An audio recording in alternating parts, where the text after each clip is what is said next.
Bapak, Ibu, saudara-saudari, adik-adik, anak-anak, sahabat kenalan yang saya kasihi, kembali bersama dengan saya Romo Kristoforus Hariliong pada hari Jumat tanggal 18 September 2020. Kita akan merenungkan bacaan Injil hari ini dari Lukas bab 8 ayat 1 sampai dengan 3. Kalau kita memperhatikan, menyimak, membaca bacaan Injil pada hari ini, ada sesuatu yang menarik di sini, yaitu ketika Tuhan Yesus berkeliling dari kota ke kota dan dari desa ke desa memberitakan Injil Kerajaan Allah, ke-12 murid menyertai dia. Dan ini yang menarik kemudian, ya.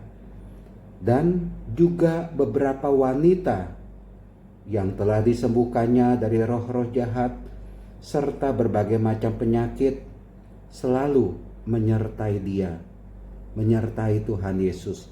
Wanita-wanita itu pun ada dalam pewartaan Tuhan Yesus ketika Tuhan Yesus memberitakan Injil Kerajaan Surga, Injil Kerajaan Allah. Peran para wanita dikatakan dalam Injil Lukas hari ini ada. Tetap ada peran seorang wanita atau beberapa wanita pada saat itu. Bahkan disebut oleh Lukas, di antara wanita-wanita itu adalah Maria yang disebut Magdalena, yang telah dibebaskan dari 7 setan, Yohana istri Kusa, bendahara Herodes, Susana, dan banyak lagi yang lain. Dikatakan wanita-wanita itu melayani seluruh rombongan dengan harta kekayaan mereka. Bapak, Ibu, saudara-saudari yang terkasih, dengan demikian ketika saya membaca bacaan Injil ini, Tuhan Yesus juga memberi kesempatan kepada wanita, kepada perempuan, kepada ibu-ibu katakanlah, untuk ikut serta bersama dengan Tuhan Yesus memberitakan Injil Kerajaan Allah. Wanita atau perempuan atau ibu-ibu sudah sejak dahulu kala zaman Tuhan Yesus selalu mendapatkan tempat yang begitu istimewa dalam tugas pewartaan Tuhan Yesus. Ingat Bunda Maria. Siapa itu Bunda Maria? Yang jelas dia adalah sosok seorang perempuan, sosok seorang ibu yang dipakai oleh Allah. Sehingga dari rahim Bunda Maria lahirlah, hadirlah Sang Juru Selamat, yaitu Yesus Kristus. Itu adalah jasa seorang ibu, adalah jasa seorang perempuan. Dan dalam tugas di mana Tuhan Yesus memberitakan Injil Kerajaan Allah, disebut tadi dalam Injil, peran para perempuan juga bermakna di sini.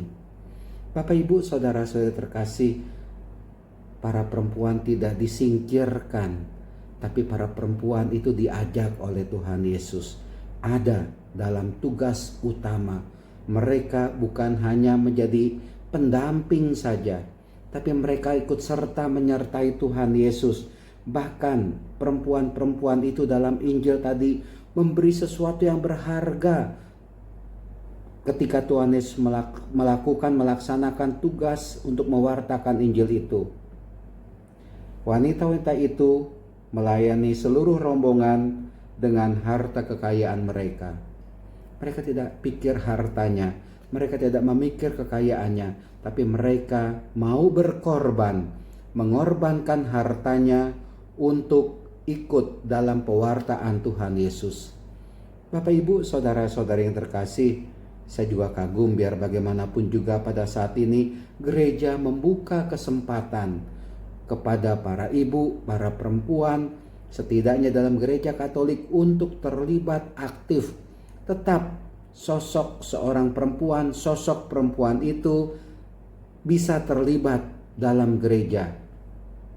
Di Dewan Paroki Harian, di Dewan Paroki Pleno, Dewan Paroki Inti, ya. Beberapa banyak sudah ada ibu-ibu, sudah ada perempuan yang hadir, yang ikut dalam kegiatan dalam keanggotaan Dewan Paroki Harian misalkan saja.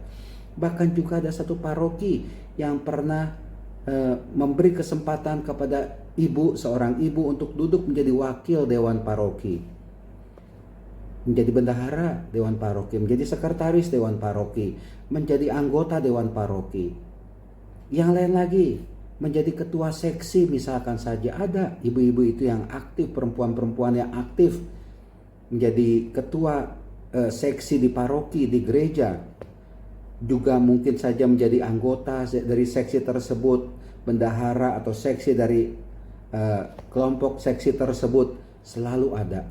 Dalam gereja Katolik ada yang namanya WK, wanita Katolik.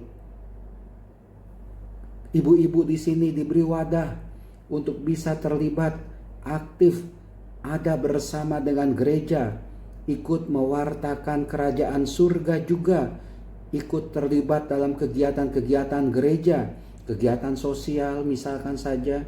Berapa banyak itu ibu WK yang terlibat.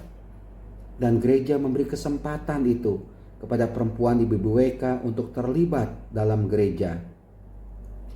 Hal lain lagi misalkan lektor, lektris, ya. Berapa banyak anggota lektris yang juga adalah seorang perempuan. Miss Dinar yang juga adalah seorang perempuan. Bahkan sudah ada prodiakones.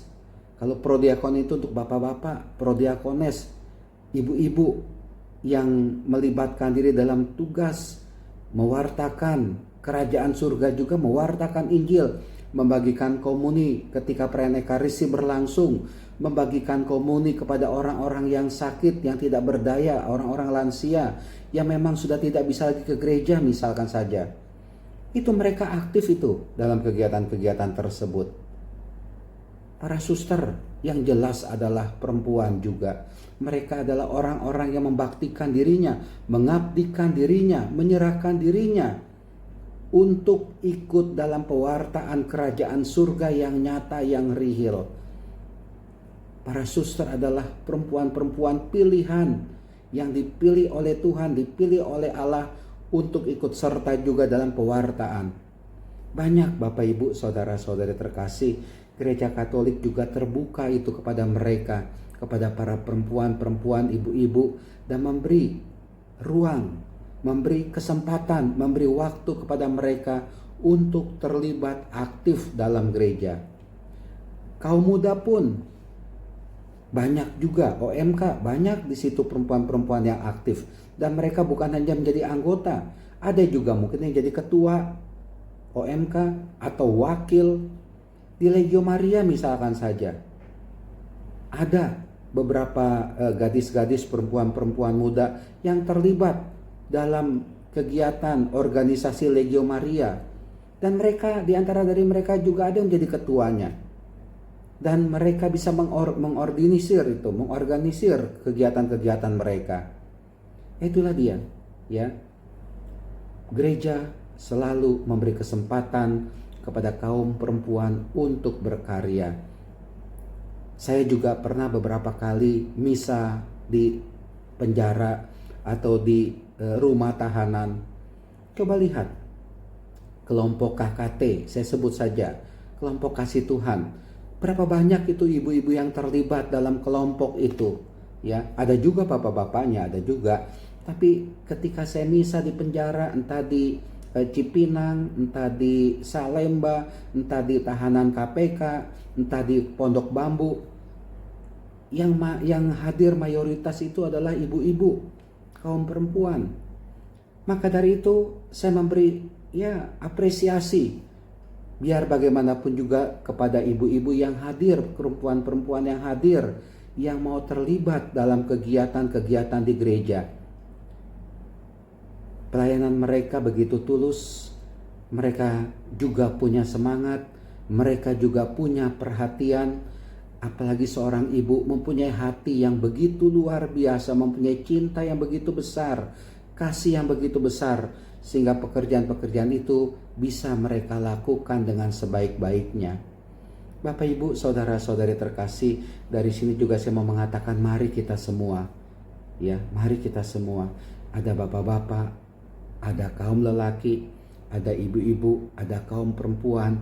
Mari kita bersama-sama bekerja bersama mewartakan kerajaan surga, membantu, menolong sesama, supaya mereka semakin kenal, semakin dekat dengan Tuhan Yesus, supaya mereka ikut merasakan keselamatan, supaya mereka akhirnya mendapatkan keselamatan, supaya mereka bisa mendapatkan kegembiraan sebagai anggota gereja, sebagai umat Allah. Tidak bisa dipisahkan perempuan dan laki-laki, ibu-ibu dan bapak-bapak, semuanya terlibat aktif. Maka dari itu Bapak Ibu saudara-saudara kasih, kita adalah umat Allah. Tuhan tidak membeda-bedakan mana yang lelaki, mana yang perempuan. Tapi yang penting mari kita bekerja bersama, mewujudkan, membangun kerajaan Allah bersama dengan pemimpin utama kita, yaitu Yesus Kristus. Mari kita bergembira bersama, bersukacita bersama, mewartakan kerajaan surga, supaya mereka semua umat yang kita layani itu sungguh mengalami kehadiran Tuhan yang nyata. Sekali lagi, aktiflah dalam kegiatan kita. Jangan menjadi umat yang diam saja. Jangan menjadi umat yang anonim. Jangan menjadi umat yang hanya menunggu saja. Jangan menjadi umat yang pasif. Tapi jadilah umat yang sungguh-sungguh punya kualitas. Mari kita terlibat dalam kehidupan paroki kita. Kita terlibat dalam kehidupan gereja kita. Itulah berarti kita ikut bersama dengan Tuhan Yesus mewartakan Injil Kerajaan Surga. Tuhan memberkati kita sekalian. Tuhan menyertai kita sekalian. Teruslah aktif dalam kegiatan kita, khususnya di gereja, dalam kegiatan rohani kita. Amin.